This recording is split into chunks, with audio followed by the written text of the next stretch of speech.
कौरव और पांडव राजकुमारों ने शस्त्र विद्या तो सीख ही ली थी, शस्त्रों का ज्ञान भी प्राप्त कर लिया था। वे सब वयस्क हो गए थे, जनता में अपना वर्चस्व स्थापित करने लगे थे। कौरव और पांडव दोनों हस्तिनापुर के विशाल साम्राज्य के दावेदार, दोनों का समान भाग था। पर दुर्योधन अपनी कुटिलता के कारण इस बात को नहीं मानता था। वह कौरवों में सबसे बड़ा था। उसके पिता धृतराष्ट्र के हाथों में शासन की बागडोर थी, अतः वह अपने को ही सब कुछ मानता था। केवल इतना ही नहीं, वह समय समय पर पांडवों का निरादर और उपहास भी किया करता था। पांडव बड़े ही सुशील और सत प्रवृत्ति के थे। उनकी दृष्टि धन और राज की ओर अधिक नहीं थी, वह धन और राज के धर्म को अधिक महत्व देते थे। यद्यपि दुर्योधन उनके प्रति वैर भाव रखता था, किंतु वे दुर्योधन को भी अपना भाई ही समझते थे। जनता में कौरवों की अपेक्षा पांडव का बड़ा नाम था। इसका कारण यह था कि वे बड़े सूरवीर थे। जनता उन पर गर्व करती थी और उन्हें देखने के लिए उत्कंठित रहा करती थी। बसंत पंचमी का पर्व था। पांडव और कौरव राजकुमारों के शौर्य की परीक्षा का दिन था। महीनों पहले घोषणा हुई थी। हस्तिनापुर के निवासी बड़ी उत्सुकता के साथ उस दिन की प्रतीक्षा कर रहे थे। हस्तिनापुर के एक विशाल प्रांगण में सौर परीक्षा की आयोजना की गई थी। प्रांगण को चारों ओर से बाणों के द्वारा घेर दिया गया था। बीच में दर्शकों के बैठने के लिए छोटे बड़े मंच भी बनाए गए थे। राजा कुटुंब के सदस्यों और सम्मानित नागरिकों के बैठने के लिए विशेष प्रकार के मंच बनाए गए थे। घेरे हुए मैदान को झंडों, पताकाओं, वदनवारों और पुष्पमालाओं से सुसज्जित किया गया था। तरह तरह के बाजे और ध्वनियां भी बजाई जा रही थी। सारा मैदान दर्शकों से भरा था। मंचों पर सुसज्जित वेशभूषा में नागरिक और राजा कुटुंब के सदस्य बैठे हुए थे। स्त्रियों के मंच पर राजा कुटुंब की स्त्रियों के साथ कुंती और गांधारी भी विराजमान। साधारण दर्शकों में अधिरथ भी अपने पुत्र कर्ण के साथ मौजूद था। सबकी आंखें मैदान के मध्य भाग की ओर लगी हुई थी। शंख ध्वनि के साथ शौर्य परीक्षा आरंभ हुई। कौरव और पांडव राजकुमार मध्य भाग में पहुंचकर अपना कौशल दिखाने लगे। जब भीम का नाम लिया गया तो करतल ध्वनि की गड़गड़ाहट हो उठी। विशालकाय भीम हाथ में गदा लिए हुई मध्य भाग में उपस्थित हुआ। वह नंगो वदन था, पीतर वर्ण का लंगोट धारण किए हुए था।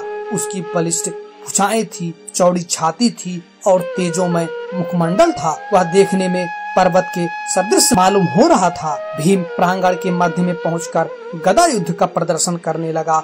उसके कौशल को देखकर जनता मुग्ध हो उठी। बार बार तालियां बजाकर उसका अभिनंदन करने लगी।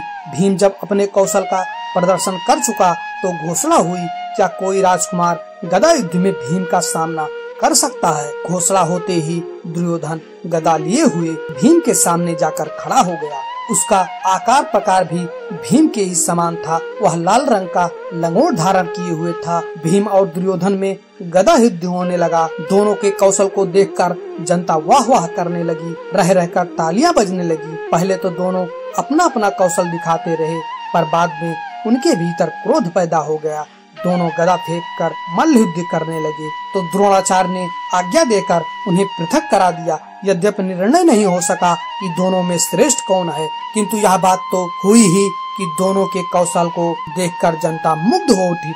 अगर एक भीम और दुर्योधन के पश्चात अर्जुन के नाम की घोषणा हुई। घोषणा होते ही वह धनुष बाण लेकर प्रांगण के मध्य के उपस्थित हो गया। उसका सुंदर और कांतिमय शरीर था। उसके सिर पर घुंघराले बाल थे। उसके अंग अंग से तेज और शौर्य टपक रहा था। वह भी पीत वर्ण की काछनी काछे हुए था। देखने में तो इंद्र सा ज्ञात हो रहा था।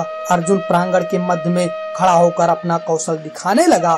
उसके कौशल को देखकर जनता मुग्ध हो गई। अर्जुन जब अपना कौशल दिखा चुका तो फिर घोषणा हुई, क्या कोई राजकुमार अर्जुन की बराबरी कर सकता है? घोषणा सुनकर चारों ओर सन्नाटा छा गया। कोई भी अर्जुन का मुकाबला करने के लिए खड़ा नहीं हुआ। जब कोई आगे नहीं आया, घोषणा हुई, क्या यह समझा जाए कि अर्जुन का मुकाबला करने वाला कोई नहीं है?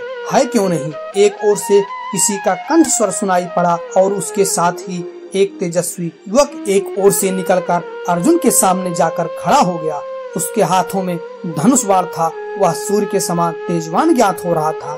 युवक को देखकर कृपाचार्य बोल उठे, यह तो अधिरथ सारथी का बेटा कर्ण है। यह अर्जुन का मुकाबला कैसे कर सकता है? यह कोई राजकुमार तो है नहीं। कृपाचार्य के स्वर को सुनकर चारों ओर सन्नाटा छा गया। कुछ क्षणों के पश्चात सहसा कोई बोल उठा, राजकुमार नहीं है तो क्या हुआ, मनुष्य तो है। बोलने वाला स्वयं दुर्योधन था। वह अपने स्थान पर तनकर खड़ा हो गया। कृपाचार्य फिर बोले, किंतु इस सौर परीक्षा में राजकुमारों को छोड़कर कोई भाग नहीं ले सकता। दुर्योधन फिर बोला, यदि यह बात है तो मैं अभी कर्ण को राजपद पर प्रतिष्ठित किए देता हूँ। दुर्योधन ने कर्ण के पास जाकर अपने अंगूठे को चीरकर रक्त निकाला। रक्त से कर्ण का तिलक करते हुए उसने कहा, मैं कर्ण को अंग देश का राजा बना रहा हूँ। यह आज से अधिरथ का पुत्र नहीं, अंग देश का राजा है। अंग देश के राजा के रूप में या अर्जुन का मुकाबला कर सकता है। दुर्योधन की बात सुनकर भीम उठकर खड़ा हो गया। वह व्यंग भरे स्वर में बोला, कर्ण को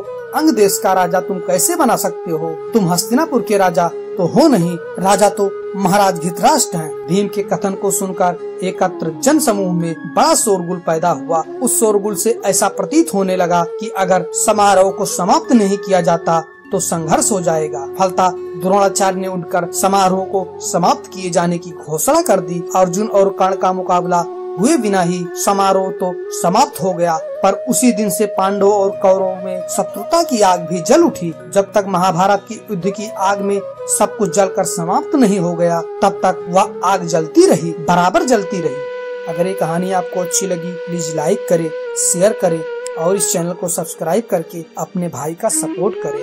थैंक यू। जय माता दी, जय श्री कृष्णा, जय हिंद दोस्तों।